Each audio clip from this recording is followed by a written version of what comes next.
नमस्कार दोस्तों, स्वागत है आपका आपके अपने यूट्यूब चैनल अमन प्रयास से केस में। तो जैसा कि फ्रेंड्स अभी आपका कुछ दिन एसएससी एमटीएस का एग्ज़ाम नहीं है, तो आज की इस वीडियो में हम उन सभी प्रश्नों को देखेंगे जो कि आपके एग्ज़ाम के लिए इम्पोर्टेंट है और एनालिसिस के दौरान आपका छूट गए थे। ठीक है, तो चलिए वीडियो को स्टार्ट करते हैं बिना किसी देरी के। इससे पहले अगर आप चैनल पर नए हैं, चैनल को सब्सक्राइब कर लीजिएगा। अगर सब्सक्राइब किए हुए होंगे तो नोटिफिकेशन बेल कॉल पर क्लिक कीजिएगा। वीडियो पसंद है, वीडियो को लाइक शेयर और कमेंट करना है। तो शुरू करते हैं आज के पहले प्रश्न से। तो आज का पहला जो प्रश्न है वो पूछा गया कि किस प्रसिद्ध भरतनाट्यम नर्तक को 1957 में पद्म भूषण और 1977 में पद्म विभूषण से सम्मानित किया गया था। और साथ में बांग्ला फिल्म जो निर्देशक थे सत्यजीत रे ने उन पर एक डॉक्यूमेंट्री भी बनाई थी। तो इसका जो राइट आंसर होगा आपका तंजौर बाला सरस्वती या टी बाला सरस्वती आपका राइट आंसर हो जाएगा। इनको 1955 में संगीत नाटक अकेडमी अवार्ड, 1977 में पद्म विभूषण अवार्ड से सम्मानित किया गया था। और यह जो है आपका तंजौर बाला सरस्वती कर्नाटक जो कि दक्षिण भारतीय परंपरा की भारतीय नृत्यांगना और गायिका है। ठीक है, तो इसको भी आप याद रखिएगा।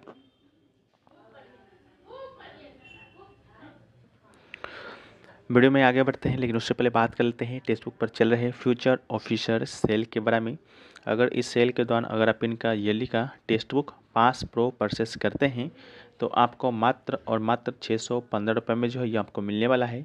साथ में कूपन कोड अगर आप APG यूज करते हैं तो आपको 12% का एक्स्ट्रा ऑफ मिलेगा और आपका सिलेक्शन हो जाता है तो आप इनसे अपना पूरा रिफंड भी ले पाते हैं। ठीक है, जिन लोगों को टेक्स्ट बुक के बारे में नहीं पता है आपको बता दें कि टेक्स्ट बुक जो है आपको भारतवर्ष में जितने भी एग्ज़ाम होते हैं लगभग 800 प्लस एग्ज़ामों का 80,000 प्लस मॉक टेस्ट और 17,000 प्लस जो PYQ है आपको प्रोवाइड जो कराता है, जिसमें आपका SSC का exam, railway exam, defence exam या स्टेट लेवल का कोई एग्ज़ाम होता है वो सारे एग्ज़ाम आपके इंक्लूड रहते हैं। एक ही पास में आपको सारे एग्ज़ामों का एक्सेस मिल जाता है, जिसमें आप लोग मॉक टेस्ट और PYP है जो कि दे सकते हैं। इसका जो लिंक है डिस्क्रिप्शन में दिया गया है, कमेंट सेक्शन में पिन किया हुआ रहेगा, तो आप लोग क्या करेगा चेकआउट जरूर कर लीजिएगा। हम लोग वीडियो में आगे बढ़ते हैं कि प्रोजेक्ट टाइगर की शुरुआत है जो कि कब हुआ था। प्रोजेक्ट टाइगर की बात करेंगे तो इसका शुरुआत 1 अप्रैल 1973 को है जो कि हुआ था। इस परियोजना का उद्देश्य बाघों की घटती संख्या को रोकना, उनके संरक्षण को बढ़ावा देना था। इसे उत्तराखंड के जिम कॉर्बेट नेशनल पार्क से लॉन्च किया गया था। नेक्स्ट क्वेश्चन है कि भारतीय क्रिकेट कंट्रोल बोर्ड कहें तो शॉर्ट फॉर्म में BCCI का मुख्यालय कहाँ स्थित है। तो इसका राइट आंसर आपका मुंबई हो जाएगा। BCCI का स्थापना 1928 में होता है। यह भारत में क्रिकेट के सभी प्रमुख टूर्नामेंटों और मैचों का आयोजन है जो कि कराता है। दुनिया का सबसे धनी क्रिकेट बोर्ड है और इसका मुख्यालय मुंबई के वानखेड़े स्टेडियम में स्थित है। और वर्तमान में इसके अध्यक्ष रोजर बिन्नी हैं। उन्होंने 18 अक्टूबर 2022 को यह पद है जो कि संभाला था। साथ में सचिव भी पूछा जाता है तो सचिव भी याद रखिएगा। ठीक है, सचिव की बात करते हैं तो जैसा वर्तमान में आपके BCCI के आपके संयुक्त सचिव है। ठीक है, तो इसको भी याद रखना है। नेक्स्ट क्वेश्चन पूछा गया कि प्रार्थना समाज का स्थापना किसने किया था। प्रार्थना समाज की स्थापना की जब हम लोग बात करते हैं तो इसका स्थापना आत्माराम पांडुरंग के द्वारा है जो कि किया गया था। तो इसका राइट आंसर दोस्तों आपका आत्माराम पांडुरंग हो जाएगा।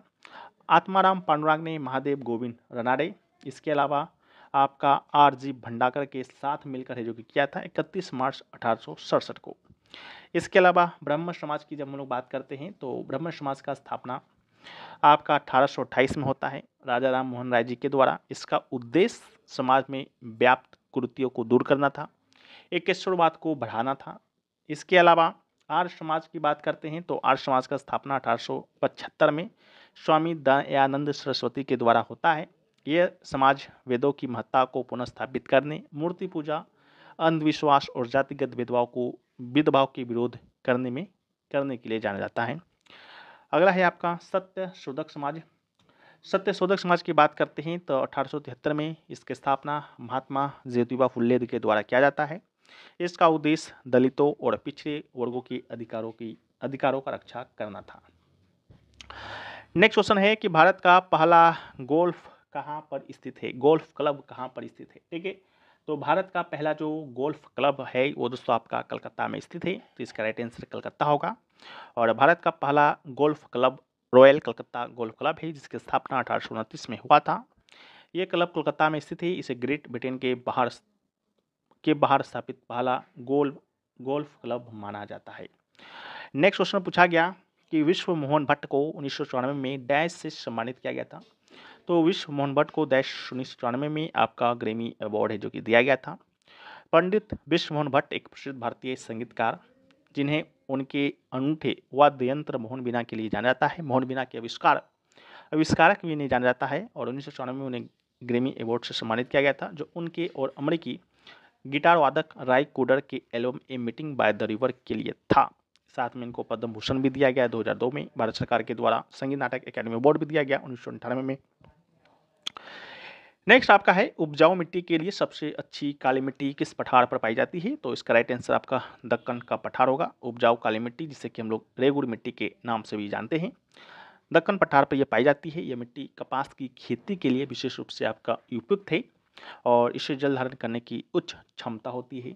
इसके अलावा दक्कन की पठार की बात करते हैं तो भारत के दक्षिणी और मध्य भाग में स्थित है, और यह एक विशाल त्रिकोणीय क्षेत्र है। ठीक है, इस प्रकार का त्रिकोणीय क्षेत्र आपका है दक्कन का पठार है। इसके अलावा यह पठार काली मिट्टी के लिए प्रसिद्ध है, जो मुख्य रूप से ज्वालामुखी चट्टानों के विघटन से बनी है। नेक्स्ट आपका है दोआब कौन से दो नदियों के बीच में है। तो दोआब की बात करते हैं तो गंगा और यमुना के बीच स्थित है। आपका दोआब इन्हीं के क्षेत्रों के बीच स्थित है। यह क्षेत्र उत्तर प्रदेश में स्थित है। इसमें उपजाऊ जलोढ़ मिट्टी पाई जाती है, जो कृषि के लिए उपयुक्त है।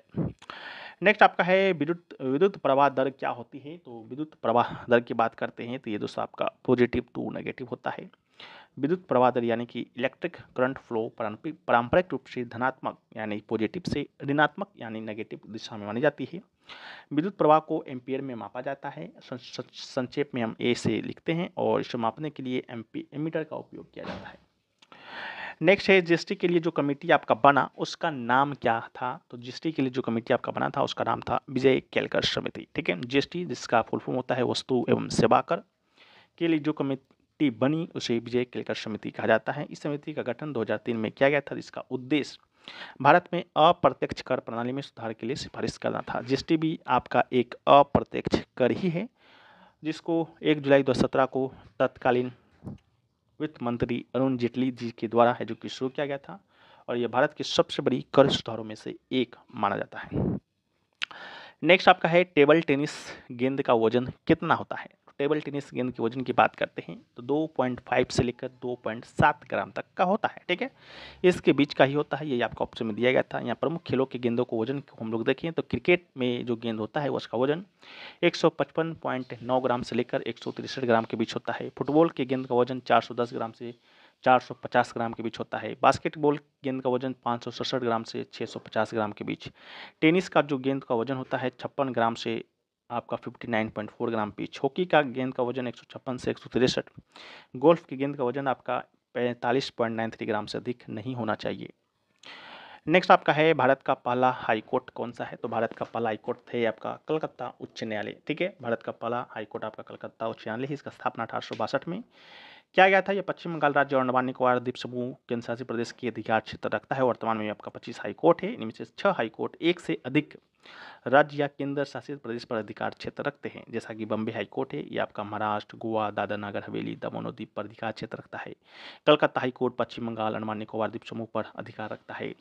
गुवाहाटी हाई कोर्ट आपका असम, नागालैंड, मिजोरम, अरुणाचल प्रदेश पर अधिकार क्षेत्र रखता है। यानी कि इतने नागालैंड में, मिजोरम में, अरुणाचल प्रदेश में जो भी आपके केस आएंगे वो गुवाहाटी हाई कोर्ट में सुना जाएगा। केरल हाई कोर्ट में केरल और लक्षद्वीप। पंजाब हाई कोर्ट में पंजाब, हरियाणा, चंडीगढ़। जम्मू हाई कोर्ट में जम्मू और कश्मीर। लद्दाख हाई कोर्ट में जम्मू कश्मीर लद्दाख पर अधिकार क्षेत्र रखता है। अगला है सर्वोच्च न्यायालय के न्यायाधीशों के वेतन भत्ते किस अनुच्छेद में है। तो राइट आंसर आर्टिकल 125 होगा। सर्वोच्च न्यायालय के न्यायाधीशों के वेतन और भत्ते का विवरण भारतीय संविधान के अनुच्छेद 125 में दिया गया है। इस अनुच्छेद के तहत न्यायाधीश के वेतन भत्ते और अन्य लाभ को संसद के द्वारा निर्धारित किया जाता है। अगला है महाराजा महेंद्र प्रताप सिंह विश्वविद्यालय कहाँ पर उद्घाटन किया गया था। तो इसका उद्घाटन अलीगढ़ उत्तर प्रदेश में किया गया है। महाराजा महेंद्र प्रताप सिंह विश्वविद्यालय का उद्घाटन अलीगढ़ उत्तर प्रदेश में किया गया था। यह विश्वविद्यालय राजा महेंद्र प्रताप सिंह के सम्मान में स्थापित किया गया है, जिन्होंने स्वतंत्रता संग्राम में महत्वपूर्ण भूमिका निभाई थी। अगला है लता दीनानाथ मंगेशकर पुरस्कार 2022 किसे दिया गया है। तो ये दिया गया है प्रधानमंत्री नरेंद्र मोदी को। ठीक है, लता दीनानाथ मंगेशकर पुरस्कार जिसे लता मंगेशकर की स्मृति में स्थापित किया गया था, हर साल उन व्यक्तियों को दिया जाता है जिन्होंने कला, संस्कृति और समाज सेवा के क्षेत्र में उत्कृष्ट योगदान दिया है। 2022 में यह पुरस्कार नरेंद्र मोदी को प्रदान किया गया है, जो उनके राष्ट्र और समाज के प्रति निस्वार्थ सेवा के लिए सम्मानित किया गया था। यह पुरस्कार समारोह मुंबई में आयोजित किया जाता है। नेक्स्ट क्वेश्चन है, सूर्यदेव की पूजा किस त्यौहार के दौरान की जाती है? तो सूर्यदेव की पूजा की बात करेंगे तो छठ पूजा में किया जाता है। सूर्य की पूजा मुख्य रूप से छठ पूजा के दौरान की जाती है। यह पर्व विशेष रूप से बिहार, झारखंड, उत्तर प्रदेश में मनाया जाता है। इसमें सूर्यदेव और छठी मैया की पूजा की जाती है। छठ पूजा 4 दिनों का त्यौहार है, जिसमें व्रती उपवास करने वाले कमर तक जल में खड़े होकर उगते और डूबते सूर्य को अर्घ्य देते हैं। नेक्स्ट, लू किस दिशा में बहता है? तो ये आपका पश्चिम से पूर्व में बहता है। लू उत्तर पश्चिम भारत के शुष्क भागों में चलने वाली तेज उष्ण हवाओं को कहा जाता है। यह हवाएं मुख्यतः ग्रीष्म ऋतु में चलती है, उत्तर पूर्वी तथा पश्चिम से पूर्व की ओर प्रवाहित होती है। अगला है, गोविंद नृत्यालय की स्थापना किसने किया था? तो गुरु बिपिन सिंह इसका राइट आंसर होगा। गोविंद नृत्यालय की स्थापना गुरु बिपिन सिंह ने किया था। उन्होंने मणिपुरी नृत्य शैली में कई छात्रों को प्रशिक्षित किया और इस कला को बढ़ावा देने के लिए दिल्ली में इस नृत्यालय की स्थापना की। अगला है कि भारत में सबसे ज़्यादा दाल उत्पादन करने वाला राज्य कौन सा है? तो राइट आंसर मध्य प्रदेश होगा। मध्य प्रदेश, जिसे कि भारत का दिल कहा जाता है, यह देश का केंद्र में स्थित है। यह राज्य न केवल दालों के उत्पादन में अग्रणी है, बल्कि गेहूं, सोयाबीन और चना जैसी फसलों के उत्पादन में भी महत्वपूर्ण भूमिका निभाता है। अगला है कि 2021 में टाइम मैगजीन की 100 सबसे प्रभावशाली लोगों की सूची में कौन शामिल था? तो इसका राइट आंसर प्रधानमंत्री नरेंद्र मोदी होगा। 2021 टाइम मैगजीन की 100 सबसे प्रभावशाली लोगों की सूची में नरेंद्र मोदी आपका शामिल थे। नेक्स्ट आपका है, पुरुष एशियाई चैंपियनशिप ट्रॉफी हॉकी के पहले विजेता कौन है? तो भारत इसका राइट आंसर होगा। 2011 में ये शुरुआत हुआ था, विजेता भारत था, उपविजेता पाकिस्तान था। अभी हाल ही में 2023 की बात करेंगे तो ये विजेता आपका भारत बना है, उपविजेता मलेशिया बना है। साथ में अगर 12, 13, 16, 18, 21 का भी देखना चाहते हैं तो PDF आपके पास है, टेलीग्राम पे चैनल पे भेजा गया है, आप लोग जाकर ज्वाइन करके देख सकते हैं। इसके अलावा बात करते हैं आपका नेक्स्ट क्वेश्चन का। तो वो नेक्स्ट क्वेश्चन पूछा गया कि गगन नारंग ने ओलंपिक में कौन सा मेडल जीता है? तो गगन नारंग की बात करेंगे तो ओलंपिक में ब्रॉन्ज मेडल इन्होंने जीता है। 2012 का लंदन ओलंपिक था, 10 मीटर एयर राइफल इवेंट में। गगन नारंग प्रसिद्ध निशानेबाज हैं और उन्होंने कई अंतर्राष्ट्रीय प्रतियोगिताओं में भी भारत का प्रतिनिधित्व किया है, जैसा कि ओलंपिक 2012 में। इसके अलावा कॉमनवेल्थ गेम्स 6, 10, 16 में, एशियाई खेल 6, 10 में, विश्व चैंपियनशिप यानी कि 2010 में जो आपका म्यूनिख में आयोजित हुआ था उसमें भी इन्होंने स्वर्ण पदक जीता था। ठीक है, तो ये भी आपके एग्जाम में प्रश्न है जो कि आपसे पूछा गया था। इसके अलावा और जो प्रश्न आपके एग्जाम में पूछा गया है अगर उसको देखें तो एक प्रश्न आपसे पूछा गया था कि 2001 में आपका लता मंगेशकर को कौन सा अवार्ड दिया गया था। ठीक है, तो 2001 की बात करते हैं तो 2001 में आपका लता मंगेशकर को भारत रत्न अवार्ड दिया गया था। किसके साथ? तो बिस्मिल्लाह खां के साथ। ठीक है, सनाई वादक जो हैं आपकी बिस्मिल्लाह खां, उन्हीं के साथ इनको भी भारत रत्न का अवार्ड है जो कि दिया गया था। ठीक है, नेक्स्ट क्वेश्चन की ओर। तो हमारा जो नेक्स्ट क्वेश्चन है वो है दोस्तों आपका, वो पूछा गया कि आपका तमिलनाडु के मुख्यमंत्री कौन है। ठीक है, तो तमिलनाडु के मुख्यमंत्री की जब हम लोग बात करते हैं तो तमिलनाडु का जो मुख्यमंत्री है वो दोस्तों आपके वर्तमान में M.K. स्टालिन है। उन्होंने 7 मई 2021 को मुख्यमंत्री का पदभार संभाला था। ठीक है, अब हम लोग अगस्त 2024 तक के मुख्यमंत्रियों का अपडेट देख लेते हैं एक बार, ताकि अगर नेक्स्ट में अगर आपका यहाँ से प्रश्न आए तो संभवतः है आप इसको गलत ना करें। ठीक है, तो आंध्र प्रदेश के मुख्यमंत्री N. चंद्रबाबू नायडू हैं, अरुणाचल प्रदेश के मुख्यमंत्री पेमा खांडू हैं, असम के मुख्यमंत्री हेमंत बिश्व शर्मा हैं, बिहार के मुख्यमंत्री नीतीश कुमार जी हैं, छत्तीसगढ़ के विष्णुदेव साई हैं, गोवा के प्रमोद सावंत हैं, गुजरात के मुख्यमंत्री भूपेंद्र पटेल हैं, हरियाणा के मुख्यमंत्री नायब सिंह सैनी हैं, हिमाचल प्रदेश के मुख्यमंत्री सुखविंदर सिंह सुक्खू हैं, झारखंड के मुख्यमंत्री हेमंत सोरेन हैं, कर्नाटक के सिद्धारमैया हैं, केरल के पिनरई विजयन हैं, मध्य प्रदेश के मुख्यमंत्री मोहन यादव जी हैं, महाराष्ट्र के एकनाथ शिंदे हैं, मणिपुर के N. बीरेन सिंह हैं, मेघालय के कोनराड संगमा है, मिजोरम का मुख्यमंत्री लाल धोमा हैं, इसके अलावा नागालैंड के नेफ्यू रियो हैं, उड़ीसा के मुख्यमंत्री मोहन चरण मांझी हैं, पंजाब के मुख्यमंत्री भगवंत मान जी हैं, राजस्थान के भजन लाल शर्मा हैं, सिक्किम के प्रेम सिंह तमांग है। ठीक है, PS गोयले के नाम से भी इन्हें जाना जाता है, तमिलनाडु के M.K. स्टालिन है, तेलंगाना के रेवंत रेड्डी है, त्रिपुरा के मणिक शाह हैं, उत्तर प्रदेश के योगी आदित्यनाथ जी हैं, उत्तराखंड के पुष्कर सिंह धामी हैं और पश्चिम बंगाल के मुख्यमंत्री आपके ममता बनर्जी है। ठीक है, तो इसको भी ध्यान में रखना है। नेक्स्ट क्वेश्चन पूछा गया फ्रेंड्स, वो पूछा गया कि चंद्रयान 3 में विक्रम लैंडर का वजन कितना था। ठीक है, तो चंद्रयान 3 जो आपका लॉन्च हुआ था उसमें विक्रम नाम का लैंडर भी गया था, उसका जो वजन था आपका 1752 ग्राम था। ठीक है, तो इसको भी आप लोग याद कीजिएगा। इसके अलावा चंद्रयान 3 मिशन के बारे में हम लोग कुछ फैक्ट्स को देखें तो लॉन्चिंग डेट आपका 14 जुलाई 2023 था। इसके अलावा लैंडिंग की बात करते हैं लैंडिंग का, तो विक्रम लैंडर ने 23 अगस्त 2023 को चंद्रमा की सतह पर सफलतापूर्वक लॉन्च किया था। विक्रम लैंडर का वजन 1752 ग्राम था। इसमें प्रज्ञान रोवर भी शामिल था। प्रज्ञान रोवर की बात करते हैं तो उसका वजन 27 किलोग्राम था, जो चंद्रमा की सतह पर विभिन्न वैज्ञानिक प्रयोग करने के लिए डिजाइन किया गया था। उद्देश्य की बात करते हैं चंद्रयान 3 का मुख्य उद्देश्य क्या था, तो चंद्रमा की सतह पर सुरक्षित और सटीक लैंडिंग करना, वहाँ वैज्ञानिक प्रयोग करना था। ठीक है, तो इसको भी याद रखना है। इसके अलावा नेक्स्ट क्वेश्चन की ओर बढ़ते हैं। तो नेक्स्ट क्वेश्चन आपसे पूछा गया कि 1900 के आसपास बिहार में आपका किसान आंदोलनों का जो नेतृत्व है वो दोस्तों आपका किसने किया था। ठीक है, तो 1900 के आसपास की बात करते हैं तो आपका प्रमुख किसान जो आंदोलन हुए उसका जो नेतृत्व करता था वो थे आपके स्वामी सदानंद सरस्वती। तो इसका राइट आंसर आपका हो जाएगा स्वामी सदानंद सरस्वती। उन्होंने किसानों के अधिकारों के लिए संघर्ष किया और 1929 में बिहार प्रांतीय किसान सभा की स्थापना भी की थी। ठीक है, नेक्स्ट क्वेश्चन जो पूछा गया वो पूछा गया कि भारत के विज्ञान और प्रौद्योगिकी मंत्री कौन है। तो इसका राइट आंसर आपके डॉक्टर जितेंद्र सिंह होंगे। ठीक है, हम लोग जब रात को ओल्ड शिफ्ट का वीडियो देखेंगे जिसमें हम लोग में भी लाइव आए तो उसमें हम लोग सारे फैक्ट्स को देखते चलेंगे। आपके वर्तमान में जो भी मंत्रालय से संबंधित मंत्री हैं उसको भी देखेंगे। अभी कहें तो थोड़ा मेरा जो तबीयत है वो दोस्तों आपका नासाज है, यानी कि सही नहीं है, फिर भी एनालिसिस लाना मेरा काम था क्योंकि आज आप लोग का फर्स्ट डे था। अगर नहीं लाते तो आप लोग बोलते हैं कि कहाँ चले गए। ठीक है, तो आप लोग भी थोड़ा सा पेशेंस बनाए रखिएगा और सपोर्ट कीजिएगा। वीडियो पसंद आए तो वीडियो को लाइक कर दीजिएगा, चैनल पे नए होंगे चैनल को सब्सक्राइब जरूर करते चलिएगा। ठीक है, नेक्स्ट क्वेश्चन है कि नील दर्पण पुस्तक के लेखक कौन है। नील दर्पण पुस्तक की बात करते हैं तो इसके लेखक है दीनबंधु मित्र। ठीक है, नील दर्पण एक आपका बंगाली नाटक है जो कि 1858-59 में दीनबंधु मित्र के द्वारा लिखा गया था। इसके अलावा बंगाल में फरवरी मार्च में आपका 1859 में नील विद्रोह या इंडिगो विद्रोह के लिए नाटक आवश्यक था, जब किसान ने ब्रिटिश राज के तहत शोषणकारी खेती के विरोध में अपने खेतों में इंडिगो बोने से इनकार कर दिया। ठीक है, तो इसको भी याद रखना है। साथ में दीनबंधु मित्र की बात करें तो बंगाली नाटककार हैं, जन्म 1829 में होता है। मूल नाम आपका गंधर्व नारायण था लेकिन बाद में इसे बदलकर दीनबंधु मित्र है जो कि इन्होंने कर दिया था। ठीक है, नेक्स्ट क्वेश्चन पूछा गया कि महेंद्र वर्मन प्रथम किस राजवंश से संबंधित था। ठीक है, तो महेंद्र वर्मन प्रथम की बात करते हैं तो इसने पुलकेशिन द्वितीय को हराया था। तो इसका जो राजवंश था वो था आपका पल्लव। ठीक है, ये आपका पल्लव राजवंश का था। पुल्लूर का लड़ाई हुआ था जिसमें चालुक्य राजा पुलकेशिन द्वितीय और पल्लव राजा महेंद्र वर्मन प्रथम के बीच पुल्लूर या पेलीलूर शहर में लगभग 618-29 में लड़ी गया था और इसे पुलकेशिन द्वितीय ने हरा दिया था। पुलकेशिन द्वितीय का संबंध अगर आपसे पूछे तो चालुक्य होगा। ठीक है, नेक्स्ट क्वेश्चन पूछा गया कि टाइम मैगजीन ने 2021 के लिए किसको पर्सन ऑफ द ईयर घोषित किया।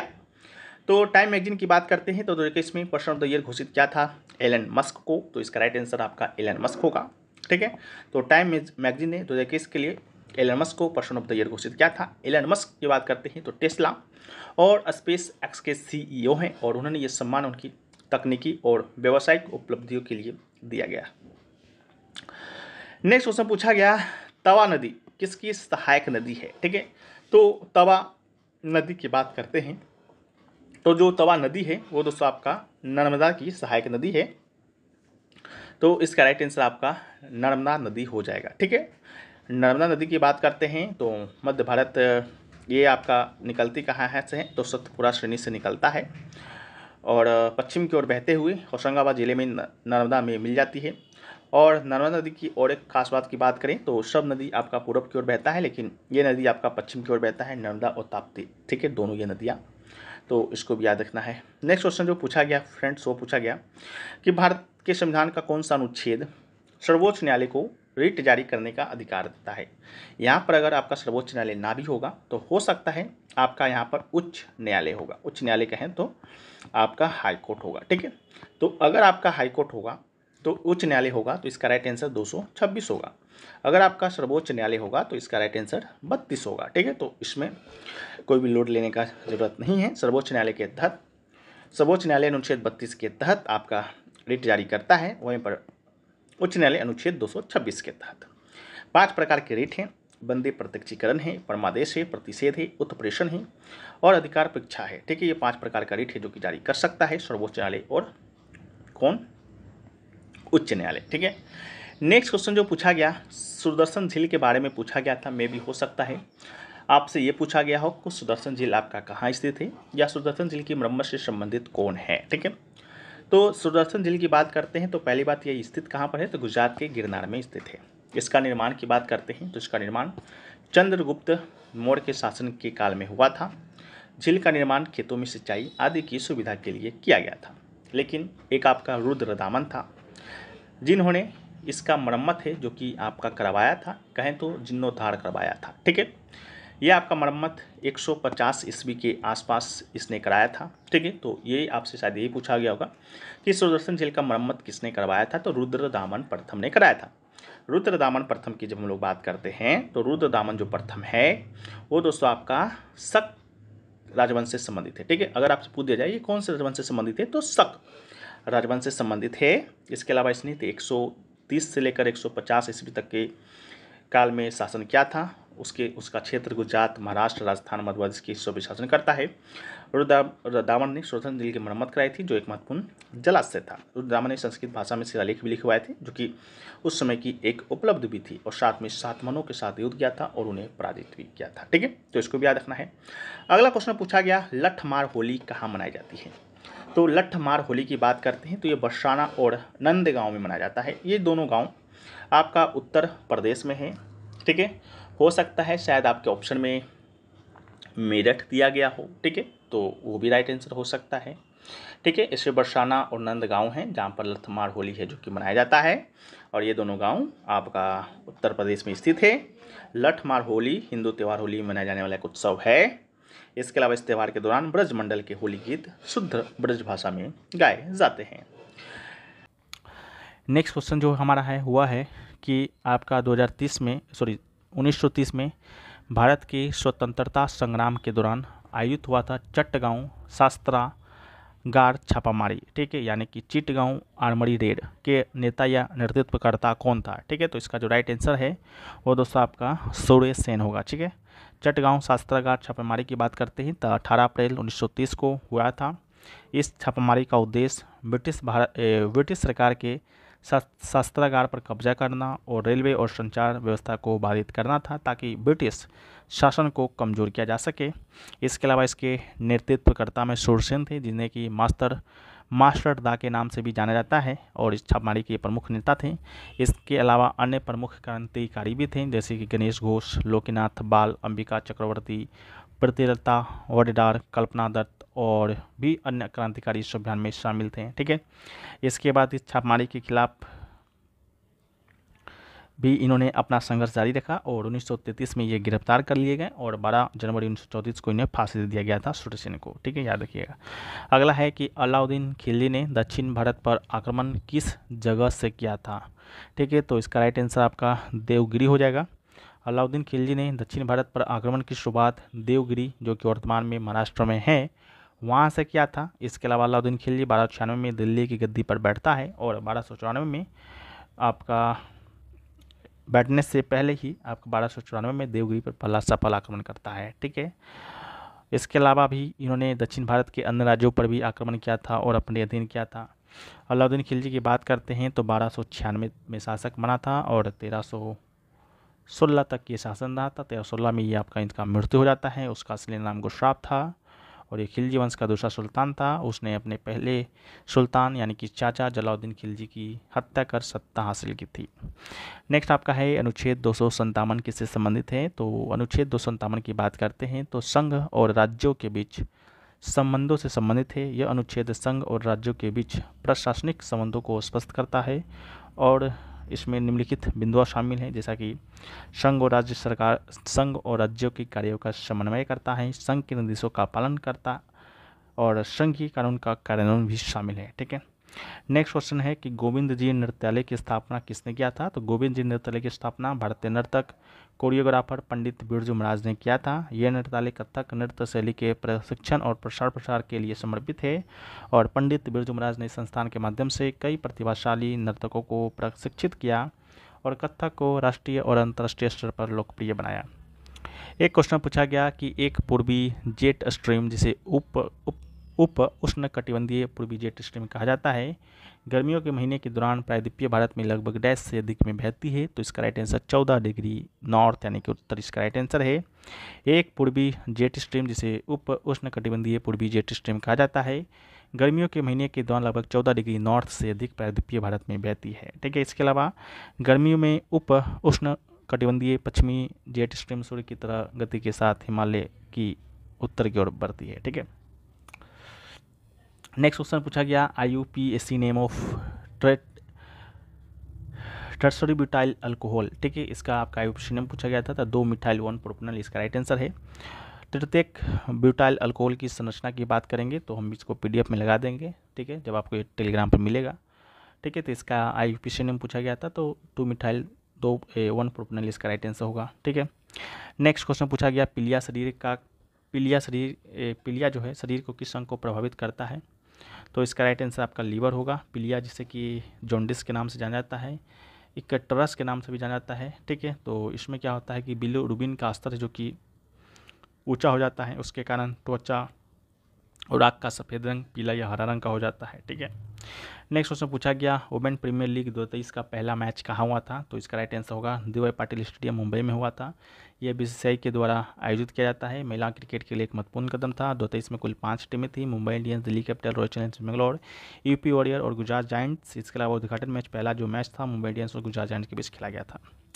नेक्स्ट क्वेश्चन पूछा गया जनगणना 2011 के अनुसार शायद आपसे पुरुष श्रम बल भागीदारी दर पूछा गया था। तो पुरुष श्रम बल भागीदारी दर पूछा गया होगा तो 53.26% होगा। अगर आपसे महिला का पूछा गया होगा तो 25.51% इसका राइट आंसर होगा। इसके अलावा ग्रीन रेवोल्यूशन से संबंधित भी प्रश्न आपसे पूछा गया था। क्या पूछा गया था पता तो नहीं चल पाया है, फिर भी हम लोग ग्रीन रेवोल्यूशन की बात करते हैं, हरित क्रांति का। तो भारत में 1960 के दशक में शुरू हुआ था, कृषि सुधार पहल था। ठीक है, इसके अलावा प्रमुख व्यक्ति की बात करते हैं तो भारत में हरित क्रांति के जनक MS स्वामीनाथन और विश्व स्तर पर नॉर्मन ब्लॉग हैं।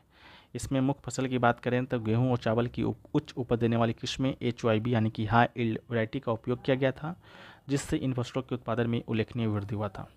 नेक्स्ट क्वेश्चन आपका अनुच्छेद 360 से पूछा गया था कि अनुच्छेद 360 किससे संबंधित है। तो ये आपका वित्तीय आपातकाल यानी कि फाइनेंशियल इमरजेंसी से संबंधित है। इस अनुच्छेद के तहत यदि राष्ट्रपति को यह लगता है कि भारत या उसके किसी हिस्से का वित्तीय अस्थायित्व खतरे में है तो वो वित्तीय आपातकाल का घोषणा कर सकता है। हालांकि एक बार भी अभी तक वित्तीय आपातकाल है जो कि आपका लगा नहीं है। ठीक है, तो ये हमारा जो नेक्स्ट क्वेश्चन है वह है कि अनुच्छेद 77 है जो कि किससे संबंधित है। तो अनुच्छेद 77 की बात करते हैं तो अनुच्छेद 77 आपका भारत सरकार के कार्य संचालन से संबंधित है। इसके अलावा अनुच्छेद 78 की बात करते हैं तो राष्ट्रपति को सूचना देने के संबंध में प्रधानमंत्री के कर्तव्यों से संबंधित है। ठीक है, तो अनुच्छेद 77 ही आपसे पूछा गया था। नेक्स्ट क्वेश्चन पूछा गया अकबर का वित्त मंत्री कौन था, यानी कि फाइनेंस मिनिस्टर कौन था। तो अकबर का वित्त मंत्री था राजा टोडरमल। ठीक है, तो इसका राइट आंसर था राजा टोडरमल। राजा टोडरमल की बात करते हैं तो अकबर का जो नवरत्न था उनमें से एक था और जो मुगल समाज था उसका जो राजस्व प्रणाली था उसको सुधारने में यही टोडरमल ने महत्वपूर्ण भूमिका है जो कि निभाया था। ठीक है, अकबर का जैसा कि नौ रत्नों में 9 प्रमुख व्यक्ति शामिल था, उनकी सूची भी हम लोग एक बार देख लेते हैं। बीरबल था एक, अकबर का दरबार का प्रमुख कवि था, विदूषक था। तानसेन था, महान संगीतकार था, गायक था। अबुल फजल था जो कि अकबरनामा पुस्तक इसने लिखा है, आईने अकबरी का भी लेखक यही है। फैजी था, प्रसिद्ध कवि था, अबुल फजल का भाई था। राजा टोडरमल था, वित्त मंत्री था, राजस्व प्रणाली का सुधारक था। राजा मानसिंह था, प्रमुख सेनापति था। अब्दुल रहीम खान खाने था जो कि कवि था, सेनापति था। मुल्ला दो प्याजा था जो कि विदूषक था और सलाहकार था। और फकीर अजियुद्दीन था जो कि धार्मिक सलाहकार था। नेक्स्ट क्वेश्चन है कि जिनके पास डैश है उन्हें सीमांत कार्यकर्ता कहा जाता है। सीमांत कार्यकर्ता की बात करते हैं तो एक जनगणना वर्ष में अगर 183 दिनों से कम का कार्य आपको मिल रहा है तो आप एक सीमांत कार्यकर्ता है। ठीक है, तो श्रमिकों को मुख्य रूप से उनके कार्य के आधार पर मुख्य और सीमांत श्रमिक के रूप में वर्गीकृत किया जाता है। जिन श्रमिकों ने वर्ष के अधिकांश भाग के लिए काम किया था उन्हें मुख्य श्रमिक कहा जाता है। वर्ष के अधिकांश भाग का अर्थ है 6 महीना यानी कि 183 दिन या उससे अधिक। ठीक है, उसको क्या कहा जाता है, मुख्य श्रमिक। उससे कम अगर आपको काम मिलता है तो आपको सीमांत कार्यकर्ता कहा जाता है। जिन लोगों ने वर्ष के अधिकांश भाग के लिए काम नहीं किया है, अर्थात जिन्होंने एक वर्ष में 6 महीने से कम या 183 दिनों से कम काम किया था, उन्हें सीमांत कार्यकर्ता कहा जाता है। 2001 में कुल लोगों के मुख्य श्रमिकों का प्रतिशत 30.2 था। 11 का डेटा तो अभी मेरे पास नहीं है, आप लोग कमेंट सेक्शन में बताइएगा। एक आपका माइटोकॉन्ड्रिया है, जिसे कि कोशिका का पावर हाउस कहा जाता है, power house of the cell कहा जाता है। उसका चित्र पहचानने को आया था। तो यही दोस्तों आपका माइटोकॉन्ड्रिया का आपके यहाँ पर चित्र है, जिसे आप लोग यहाँ पर देख सकते हैं। ठीक है, ये आपका आउटर कंपार्टमेंट है, ये दोस्तों आपका मैट्रिक्स है, ये दोस्तों आपका इनर मेम्ब्रेन है, ये आपका आउटर मेम्ब्रेन है, ये दोस्तों आपका क्रिस्टल है। ठीक है, तो यही आपका ओवरऑल आपका माइटोकॉन्ड्रिया का पिक पहचानने को ही आया था। नेक्स्ट क्वेश्चन है कि किसने शिल्पाधिकारम की रचना की थी। शिल्पाधिकारम की बात करती हैं तो इसकी रचना है इलिंगो अदिगल के द्वारा किया गया था। तो इलिंगो अदिगल इसका राइट आंसर था, जो कि एक राजकुमार था। एक तमिल साहित्यिक कृति है जिसमें एक कविता है। यह कविता कोवलन नाम के व्यक्ति और उसकी पत्नी कनगी की प्रेम कहानी के बारे में बताता है। ठीक है, नेक्स्ट क्वेश्चन जो पूछा गया कि माइक्रो फाइनेंस क्षेत्र में कार्यरत NBFC-MFI के लिए एक अलग श्रेणी का निर्माण किस समिति की सिफारिश के आधार पर किया गया था। तो इसका राइट आंसर होगा मालेगाम समिति। ठीक है, मालेगाम समिति की बात करते हैं तो 2010 में भारतीय रिजर्व बैंक RBI के द्वारा मालेगाम समिति की नियुक्ति है, जो कि किया गया था भारत में माइक्रो फाइनेंस क्षेत्र की समीक्षा करने, इसकी वृद्धि और विकास के लिए सिफारिश प्रदान करने के लिए। ठीक है, नेक्स्ट क्वेश्चन पूछा गया कि नुआखाई त्यौहार निम्नलिखित में से किस राज्य में मनाया जाता है। तो नुआखाई की बात करते हैं तो ये दोस्तों आपका उड़ीसा राज्य में मनाया जाता है, तो इसका राइट आंसर उड़ीसा होगा। इसके अलावा भारत में और सभी राज्यों के बारे में हम लोग देखें, उसके प्रमुख त्योहारों के बारे में, तो आंध्र प्रदेश में जहाँ से आपके सवाल बनते हैं तो उगादी को याद रखिएगा। इसके अलावा ब्रह्मोत्सव को याद रखिएगा। अरुणाचल प्रदेश में रे बोड़ीबुट्टी मयूकू को याद रखिएगा। असम में बिहू को, अम्बुबाची मेला लगता कहाँ पर है, इसको भी याद रखना है। असम में गुवाहाटी नाम क्या जगह है, वहाँ पर कामाख्या मंदिर है, उसी मंदिर में ये मेला है अम्बुबाची का जो लगता है। बिहार से छठ पूजा को याद रखना है, श्यामा चकेवा को याद रखना है। छत्तीसगढ़ से बस्तर दशहरा को, हरेली को, पोला को याद रखना है। गोवा से कार्निवल, सिग्मो, सनबर्न फेस्टिवल को याद रखना है। इसके अलावा आपका गुजरात से नवरात्रि को, उत्तरायण को और रथ यात्रा को, हरियाणा से बैसाखी तीज को, हिमाचल प्रदेश से लोहड़ी, दशहरा, मिंजर मेला, जम्मू कश्मीर से आपको हेमिस मेला को याद रखना है, लद्दाख फेस्टिवल को याद रखना है, झारखंड से करम, सरहुल, मागी, कर्नाटक से मैसूर दशहरा, उगादी, करगा, केरल से ओणम, विशु, त्रिशूरपुरम को याद रखना है, मध्य प्रदेश से Khajuraho dance festival, Lokrang festival को याद रखना है, महाराष्ट्र से आपको गुड़ी पड़वा को याद रखना है, गणेश चतुर्थी को याद रखना है, गणेश चतुर्थी अभी चल ही रहा है, 7 तारीख को था। मणिपुर से आपको याओशांग फेस्टिवल को, इसके अलावा चेराओबा को, अकुट फेस्टिवल को, मेघालय से नोगक्रेम डांस फेस्टिवल को, वांगला को, मिजोरम से चापचारकूट, मिमकूट, नागालैंड से हॉर्नबिल फेस्टिवल, मोस्सो को, उड़ीसा से नुआखाई, रथ यात्रा, पंजाब से लोहड़ी, बैसाखी, गुरु पर्व, राजस्थान से तीज को, गणगौर फेस्टिवल, पुष्कर मेला भी राजस्थान में ही लगता है, सिक्किम से लोसार को, सागा दावा को, तमिलनाडु से पोंगल को, इसके अलावा तमिल नववर्ष को। ठीक है, इसके अलावा तेलंगाना से बोनालू बथकुम्बा को, त्रिपुरा से खर्जी पूजा, गैया पूजा, उत्तर प्रदेश से कुंभ मेला, रामनवमी, ताज महोत्सव, उत्तराखंड से गंगा दशहरा को, नंदा देवी मेला को, पश्चिम बंगाल से काली पूजा, रथ यात्रा, ये सबको याद रखना है। बाकी नेक्स्ट क्वेश्चन जो पूछा गया कि भारतीय रेलवे की कुल लंबाई कितनी है, तो भारतीय रेलवे का कुल लंबाई है 67,956 किलोमीटर, यानी कि एक ये ओवर लिखें तो 68,000 किलोमीटर आपके ऑप्शन में भी दिया गया होगा। ये दुनिया का सबसे बड़ा रेलवे नेटवर्क है। भारतीय रेलवे का स्थापना 1853 में लॉर्ड डलहौजी के द्वारा किया गया है, ये भी बात आप लोग को मालूम होना चाहिए। और जब मुंबई और ठाणे के बीच पहली ट्रेन आपका चलाया गया था, ठीक है, मुंबई के बोरीबंदर से ठाणे के बीच चला था, कुल 34 किलोमीटर के बीच ये आपका ट्रेन चला था। नेक्स्ट है कि नृत्यगानम डांस एकेडमी कहाँ पर स्थित है। ठीक है, तो ये जो नृत्यगानम जो डांस एकेडमी है, ये दोस्तों आपका कर्नाटक में स्थित है। ये इस डांस एकेडमी को भारत का पहला आधुनिक गुरुकुल कहा जाता है।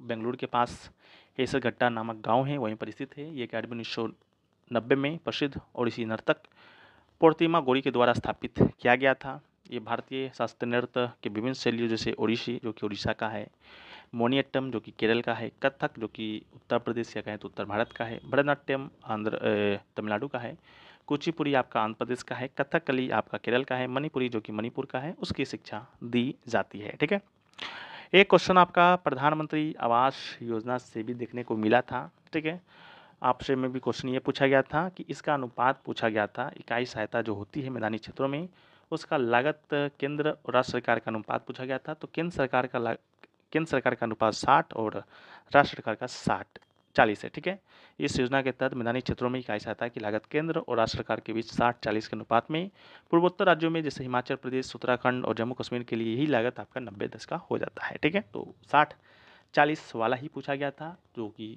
आपका राइट आंसर था। सो फ्रेंड्स, आशा करते हैं कि वीडियो आपको पसंद आया है। वीडियो पसंद आया तो वीडियो को लाइक कर दीजिए, चैनल पे नए हैं चैनल को सब्सक्राइब कर दीजिए, और सब्सक्राइब कर दिए हैं तो नोटिफिकेशन बेल कॉल पर क्लिक कर दीजिएगा। और मिलते हैं हम लोग नेक्स्ट वीडियो में, जब तक के लिए जय हिंद फ्रेंड्स।